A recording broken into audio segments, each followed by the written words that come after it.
Ressuscite, mon Dieu, et juge la terre, car tu hériteras de toutes les nations.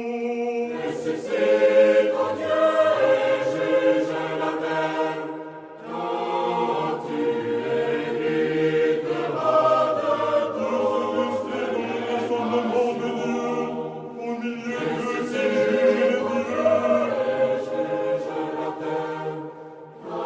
Jusqu'à quand jugerez-vous injustement, et blâmez-vous le parti des pécheurs? Chers auditeurs de Dialogue RCF, bonjour. Au micro, le Père Jean Guet, orthodoxe du patriarcat œcuménique de Constantinople et recteur de la paroisse Sainte-Hermogène à Marseille. Propose aujourd'hui, pour la troisième séquence, de continuer la réflexion sur la prière. Et plus j'y ai pensé moi-même, et plus je me suis rendu compte à quel point c'est un sujet sans fond, si je puis dire. C'est inépuisable.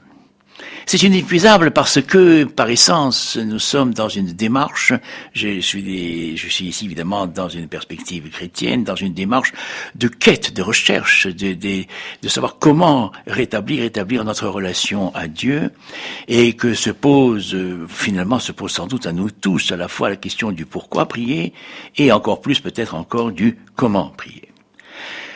J'ai terminé la séquence dernière par une citation d'un moine, l'archimandrite Sophronie, qui rappelait que la véritable prière adressée à Dieu véritable est une communion avec l'Esprit Saint qui est pris en nous, c'est lui qui nous donne le code de connaître Dieu, mais qui soulignait aussi que le milieu social dans lequel nous vivons s'oppose à la prière, qu'il organise sa vie en ayant d'autres buts diamétralement opposés à elle. Je ne reprends pas toute la citation, mais par contre j'en prends une autre. Car il s'agit bien de souligner, pour prendre courage, et non pas pour se désespérer, au contraire justement, pour prendre courage de savoir qu'en définitive, la prière est sans doute la démarche la plus difficile. Et c'est peut-être en cela qu'elle se distingue de la méditation. Pourquoi ? Parce que si la méditation, on l'a vu précédemment, si la méditation peut déboucher sur une ouverture et donc sur un établissement d'une relation à un autre et à Dieu, à une transcendance, elle peut rester close et refermée sur elle-même, la méditation, sur moi-même, sur mon ego. Tandis que la prière, non. La prière, par définition, je sors de moi-même et je m'adresse à quelqu'un à l'extérieur. Et donc, au fond, c'est ça, vous savez, en réalité, c'est ça le repentir, c'est ça le retournement, c'est ça la métanoïa, le terme grec. Et je reprends ici une autre citation qui est extrêmement synthétique, si je puis dire, de tout le témoignage, de toute l'expérience du monachisme érémitique en particulier, c'est-à-dire de ceux qui sont seuls, et qui dit, c'est un moine qui dit, « Je crois qu'il n'y a pas de chose plus pénible que l'oraison. Quand l'homme veut se mettre à prier, c'est alors que ses ennemis cherchent à l'en empêcher. » Les ennemis, c'est les ennemis intérieurs. C'est moi qui commente. C'est la passion, c'est toutes les tentations, c'est toutes les pensées qui nous traversent tout notre être. Et donc, je reprends la citation, l'oraison exige que l'on lutte jusqu'au dernier soupir. Il y a une résistance naturelle, je cite toujours, venant de la paresse, venant de la lourdeur d'âme. Et donc la prière possède ainsi sa propre lutte. Elle n'est pas étrangère à cette violence qui s'empare du royaume. Et on peut comme ça proposer une quantité énorme de citations qui vont toutes dans le même sens. Il me paraît important d'en avoir conscience. Car peut-être que nous avons une telle vie que nous ne pensons tout simplement plus du tout à cette chose ou à ces choses-là, et qu'on se dit, oh là là, qu'est-ce qu'on fait, puis quoi, etc. et tout. Je suis pris par le quotidien, je suis pris par tous les soucis. Oui, bien évidemment. Mais c'est le lot de tout le monde. Mais justement. Et c'est comment faire on sent bien le poids que représentent tous ces soucis du monde, même si on est aisé. Pourquoi avons-nous dans notre cité, je reviens dans nos civilisations, je reviens un peu à ce que j'évoquais dans la première séquence, pourquoi il y a aujourd'hui éventuellement ces stages de méditation, n'est-ce pas, qui ont toutes pour objectif, méditation transcendantale, qui ont pour objectif de retrouver un calme, d'arrêter le stress, de retrouver une harmonie, car oui, cette vie dans laquelle nous sommes, c'est pas une condamnation, c'est une observation, c'est une vie, elle est disharmonique. Elle nous tiraille dans tous les sens. Elle nous tire dans tous les sens. Elle nous désintègre d'une certaine manière. Quand on pense, et ça me vient à l'esprit tout de suite, comme ça je dirais un petit peu à chaud, quand on pense à ces suicides auxquels nous assistons aujourd'hui dans nos entreprises, mais c'est invraisemblable. Alors que dans les camps de concentration, il n'y avait pas de suicide. Parce que dans les camps de concentration, c'était la vie qui était là pour se battre jusqu'au bout. Et chez nous, dans notre cité calme, enfin je vais dire, elle n'est pas calme, mais voilà qu'on désespère. On désespère parce qu'on est absolument détruit, on est désintégré par ce rythme qui nous entoure. Et donc, ce n'est pas être complètement, je veux dire, en dehors du monde, mais bien au contraire, que d'essayer, que de se retrouver, et de se retrouver notamment, non seulement à travers une méditation, mais à travers une prière, et je me place ici évidemment dans une perspective de croyant. Mais j'ose dire que je parle malgré tout avec un peu d'expérience. Et donc, la prière est difficile. Elle est difficile par nature, parce que elle vient contrer, elle vient nous obliger à renoncer à ce que dans quoi nous nous sommes enfoncés, si je puis dire, en nous séparant, en désobéissant à la commande de Dieu, à la requête de Dieu, de ne pas vouloir prétendre connaître tout, c'est-à-dire connaître l'arbre de la connaissance du bien et du mal. Donc, prier est difficile. Et nous avons des distractions. Dès qu'on se met en prière, il y a des distractions. Nous sommes traversés par un tas d'idées. Tout est fait pour qu'on pense à autre chose. Il y a aussi, et je parle évidemment je reprends aussi tous les témoignages, il y a les problèmes de sécheresse du cœur, parce que voilà, ce n'est pas facile que d'être doux, que d'être bon, et il y a la sécheresse du cœur qui nous éloigne aussi. Et donc, pour répondre à ces handicaps, car ce sont des handicaps pour la prière, éventuellement, nous sont proposés des techniques. J'aime pas trop le mot, mais c'est vrai que ça existe.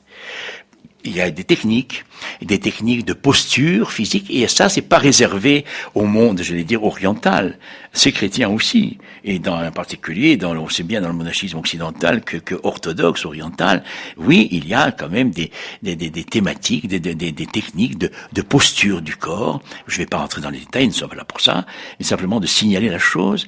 Et puis, il y a aussi une autre, celle sur laquelle je voudrais insister, c'est la respiration. Une technique que l'on retrouve, je crois, à ma connaissance, en effet, dans les diverses méditations possibles, aussi bien non chrétiennes et non religieuses que proprement religieuses. Oui, la respiration joue un rôle important, mais en tant que chrétien, j'oserais rappeler une chose, c'est que le Saint-Esprit, en grec et en latin, spiritus, voulait dire le Saint-Souffle, et que le Saint-Souffle renvoie à la notion de respiration. Spiritus, respiration, inspiration, expiration, vient de spiritus latin, qui donc renvoie au souffle, et que c'est pas un hasard. Si, n'est-ce pas, on parle du Saint-Souffle, en réalité, en grec et dans les langues slavones, quand on dit le Saint-Esprit, on dit le Saint-Souffle, j'ai déjà évoqué cela. Et que ce Saint-Souffle a un effet, en effet, sur notre propre souffle. Et que là, je rapporte là ici tous les témoignages, c'est que de tous les grands spirituels, la respiration a un effet, la prière a un effet sur la respiration. Et inversement, essayer de moduler sa respiration peut nous conduire à la prière, et en particulier, on ne peut pas ne pas évoquer, même si je reviendrai plus tard, cette fameuse prière qui est assez connue, n'est-ce pas, la prière de Jésus, ou la prière du cœur, ce n'est pas exactement la même chose, donc qui fait l'objet aussi maintenant de retrouvailles qui pourtant date pratiquement des premiers siècles de la chrétienté. et qui suppose aussi une respiration, invoquer le nom du Fils de Dieu, Seigneur Jésus-Christ, Fils de Dieu, aie pitié de moi pécheur, est prononcé dans un mouvement respiratoire d'inspiration et d'expiration.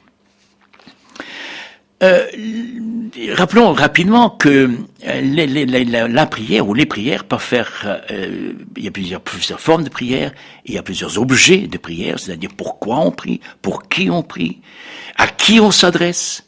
On peut s'adresser au Père, on s'adresse au Fils, on s'adresse à l'Esprit Saint, et pour ceux qui veulent bien y croire, on s'adresse aussi au Saint. Donc il y a une très grande diversité de formes de prière et de formulations de prière, et étant entendu d'ailleurs qu'elles ont pratiquement toutes, et c'est important, un fondement scripturaire, c'est-à-dire présent dans la Bible, Ancien et Nouveau Testament. Je ne peux pas donner la liste complète, mais elle est très impressionnante. Simplement, je cite les grands titres, et qu'il y a, par exemple, des prières, donc, et je dis bien qu'il s'agit de références d'évangiles, d'épîtres et d'Ancien Testament. Et donc, on prie pour des demandes pour le besoin, des prières pour les autres, des remerciements, des reconnaissances, des prières en particulier, des prières en commun, des prières en tout temps, des prières en tout lieu, en toutes circonstances, les prières le matin, le soir. Là, nous sommes dans le registre de la sanctification du temps, comme disent les orthodoxes. Dans les moments d'intense activité, avec tous les grands événements, la bénédiction, l'angoisse, l'épreuve, la maison, la montagne, la croix, et ainsi de suite. Pardonnez-moi de dire ainsi. Mais je voudrais, pour aujourd'hui, j'allais en quelque sorte terminer sur une prière assez particulière, parce qu'elle peut nous bousculer, et qui est l'appel à la prière pour tout le monde. Et c'est Saint Paul. Je reconnais donc avant tout que l'on fasse des demandes, des prières, des supplications, des actions de grâce pour tous les hommes. Écoutez bien, pour les rois, pour tous ceux qui détiennent l'autorité, afin que nous menions une vie calme, paisible, en toute piété et dignité. Voilà ce qui est beau et agréable aux yeux de Dieu, notre Sauveur, et qui veut que tous les hommes soient sauvés et parviennent à la connaissance de la vérité. Il n'y a qu'un Dieu, un seul médiateur aussi, entre Dieu et les hommes, un homme, Jésus-Christ, qui s'est donné en rançon pour tous. Cet appel à la prière absolument pour tous les hommes est assez impressionnante. Est-ce que nous sommes capables de prendre ce chemin? Souvenons-nous que l'efficacité de la prière va dépendre aussi d'un autre commandement. Pardonnez-vous les uns aux autres et ne jugez point. C'est dans la prière du Christ lui-même. Pardonnez-nous nos offenses et comme nous pardonnons à ceux qui nous ont offensés. Ne jugez point et vous ne serez pas jugés, et ne vous serez point jugés. Pour que notre prière soit efficace, quelle qu'elle soit, il faut aussi peut-être commencer par cette capacité à ne point juger. Bonne fin de journée, à la semaine prochaine.